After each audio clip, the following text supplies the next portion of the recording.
It is a lot of wires. You're VIP today, dear. Do you want a bottle of water? That might help. My voice is a little raspy, I guess, from having I know, like a breathing tube down there for a couple days.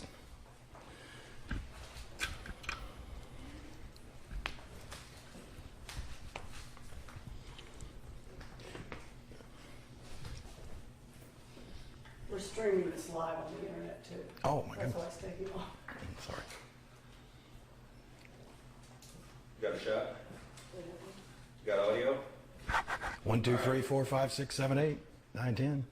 All right, thanks, bye.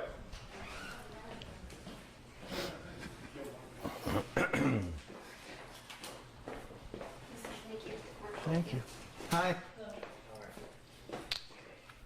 That's not your way. No, I'm good. Jerry, this is Nikki from the commercial. Hi, Nikki. Yes. Okay, I'm sorry. Thank you.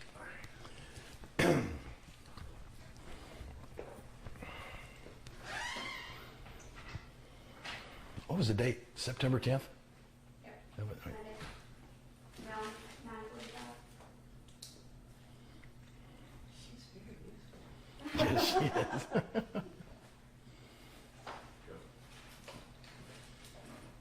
Is everyone good? Yeah, you guys let me know.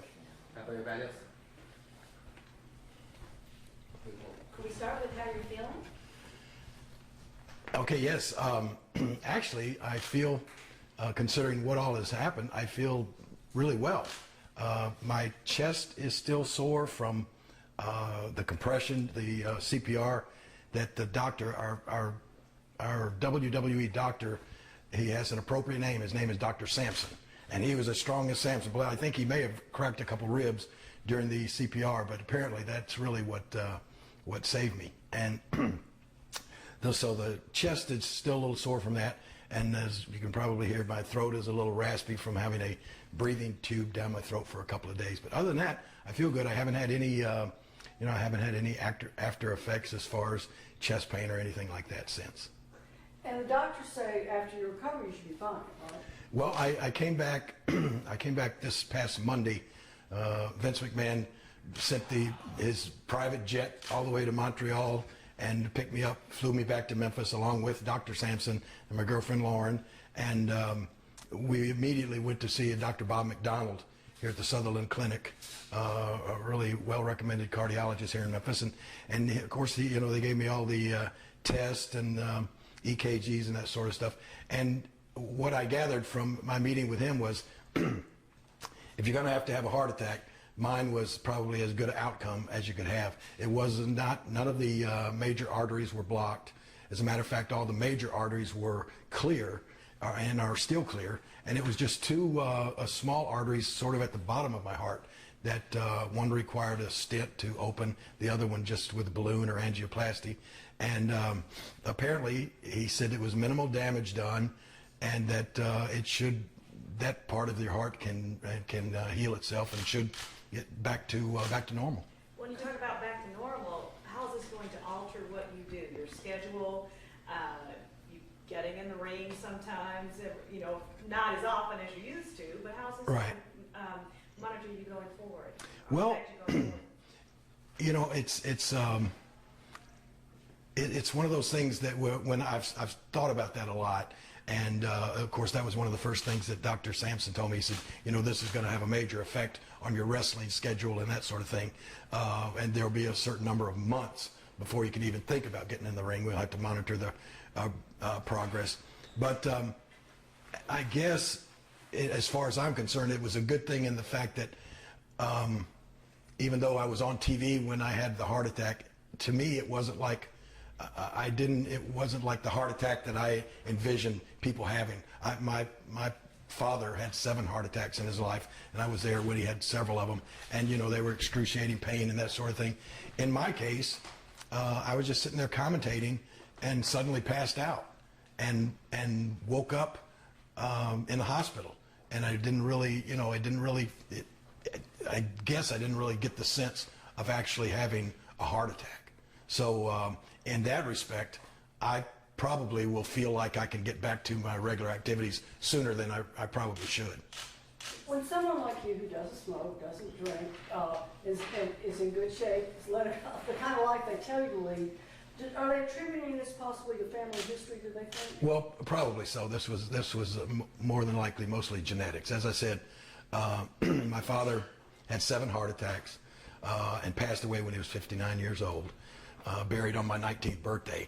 My brother has had open heart surgery and quadruple bypass, and it's just probably something that was going to happen. But I do think, and the doctor definitely told me, that the lifestyle that I've led, other than not being the greatest and healthiest eater on earth, I love fried chicken, as everybody knows, but you know, as you said, I've never even tasted alcohol, not a sip of beer, wine, whiskey, or anything in my life. Never had a cigarette even in my hand, much less smoke one, and never done any kind of drugs. So that type of lifestyle probably helped minimize what could have been a lot more severe. Jerry, what do you say to the fans, the overwhelming amount of support that you've received? Well, it has been just that word, overwhelming. Everybody, especially here in Memphis, but literally all around the world, the outpouring of concern and the prayers and well wishes, it's just, it's something that until you experience it, you can't even comprehend what it's like. You know, you can't even, your phone is constantly ringing, your tweets in this day of social media with all the emails and touts and tweets and sort of thing. It's been crazy. And literally, with the WWE exposure that I've had, it has been from all corners of the world. I mean, the fans and the concern has poured in from everywhere. I understand that you had options to possibly, you know, some people suggested that you go to your condo in Florida before returning back to Memphis. How important was it for you to return back to Memphis? Well, I mean, you know, I think anybody that knows Jerry Lawler knows that, I mean, I'm all about Memphis. I mean, Memphis is my home. I had told people a long time, or a lot of times, that a lot of people say, you know, why do you stay in Memphis? And I said, well, number one, it's my home. And up until 2 years ago when my mom passed away, I'd always said, well, my mom is here and I'm going to always be in Memphis, you know, at least to take care of her until something happens to her. But then, you know, even after she's gone, I don't think I could ever move out of this city. You know, I love this city. I love Memphis, Tennessee, and the people here have just been fantastic to me. I mean, when you know, my girlfriend was shopping last night at Kroger trying to get me some healthy food at late night, and she runs into Mayor A.C. Wharton, and you know, he scribbles on the back of his card, said, Jerry, get well, Memphis needs you. And you know, when you have that many, and I mean, from every you know, every aspect of individuals, when you have that many people thinking about you, you know, you live in a special place. So what are the doctor's orders immediately? Well, as I said, the prognosis yesterday when I went in and met with Dr. McDonald for the first time was really encouraging. You know, he looked at it, and as I said, he told me, I've seen, of course, a lot of heart or cardiac events, and from the way you're started, the way it looked at first, it could have turned out a lot worse. But thank the good Lord that it happened where it did happen. Not only Montreal, Canada, where the hospital they rushed me to was the Royal Victoria Hospital, which is one of the, I think, top 5 cardiology care hospitals in the world.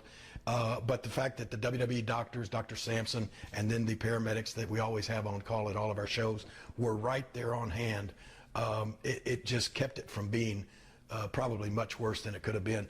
So it was all encouraging in the fact that he said it looked like there was no permanent damage, no damage that you couldn't recover, that the heart couldn't recover and heal itself from. And he just, you know, the main thing he talked about was changing my diet a little bit and doing a little more exercise. And the thing that was most encouraging to me was he said, I don't even need to see you again for 6 weeks. So that, you know, that to me sounded good. If they say you can get back in the ring, will you? Or? Oh, absolutely. Yeah. All right, so And I, you know, I want people to understand and they know, you know, I mean, I've had so many calls and messages from my fellow wrestlers, literally, everybody in the WWE has contacted me. Guys that like Hulk Hogan and Ric Flair that aren't even in the WWE anymore have contacted me, and there's a brotherhood or a camaraderie of guys that do this for a living, and it's entertainment, and so it's not necessarily as, I don't want to say as physically demanding as it seems, because it is physically demanding, but you're not necessarily taking your life in your hands every time you climb in the ring. So from that aspect, I feel like I can go back and do it again. And I say at this point, I certainly would want to try to go back and do it again. Jerry, have you had any signs leading up to this? Well, I've basically said no, with the exception of my girlfriend and I were on a trip to Aruba the week before, and it was the first time I think that I can remember in my life that I ever had any sort of chest discomfort. And it wasn't really chest pains. It wasn't like, oh my gosh, my chest is hurting. It was just a discomfort in the fact that it didn't, it felt a little different. And I sort of told Lauren, I kind of wrote it off as maybe indigestion or whatever. And literally it didn't last 4 or 5 minutes. But I do remember that happened. But other than that, the day of the actual heart attack, I felt perfectly fine. I felt normal. There were no warning signs, nothing at all. I actually, we prepared for the show, everybody went over what was going to take place on the show. What I actually remember was going out, greeting the fans before the show started at about 5 minutes until 7, and sitting down at my announce chair. And the first segment was our WWE champion CM Punk came out and sort of confronted Bret Hart, who was a local Canadian hero there and had been famous for an event there in Montreal. So these two guys had a big confrontation in the first segment. I can remember that just like it happened 5 minutes ago. And after that, that's literally all I remember. But apparently I went on and had a match. Randy Orton and I went in the ring and wrestled CM Punk and Dolph Ziggler, not like a 2-segment match, and apparently I just looked like normal in the match. We won the match. Then I came back over to the announce table, sat down, put my headsets on, and continued on broadcasting the show. But you don't remember any of it? Don't remember any of it, not one bit. I mean, Lauren has shown me the video of the match, and it's like watching a match that may have taken place 10 years ago that I don't remember. I don't remember a bit. And then apparently the next thing that happened was I just sort of slumped over on the desk, and actually my broadcast partner Michael Cole said, I knew something was wrong because you started snoring. So, we're right in the middle of the show, and I guess the first thing it sounded like I was snoring, and then I sort of, I guess, started shaking or whatever, and that's when Michael went off headset and called the doctors in. But the last thing I remember was Bret Hart and CM Punk talking to each other in the ring, and the next thing I remember is waking up in the hospital. No tunnel, no bright light. Well, I would like to say that I saw that, but no, I didn't see any bright light. I didn't see my dead relatives or anything like that. And of course, Michael Cole suggested the reason I didn't see a bright light is because I was going in the opposite direction. So that may be the case, but no, I wish I could say that I did, but it's like it didn't even happen. Can you tell us about the electrodes on your chest, and if you have any kind of anything going on as far as your heart being monitored right now? Yeah, as a matter of fact, I just went back this morning to Dr. McDonald's office, and they did the heart echo, the ultrasound type thing on the heart, which the nurse that did it told me it all looked good and looked normal. My blood pressure was 143 over 68, which is the lowest it's ever been in my life. So that was good. And then they just put a little a monitor, a 24-hour monitor on me. I have a bunch of electrodes and wires going to me right now that I have to wear until 11 o'clock tomorrow morning. And they just say, it's a one-day monitor thing that they like to do.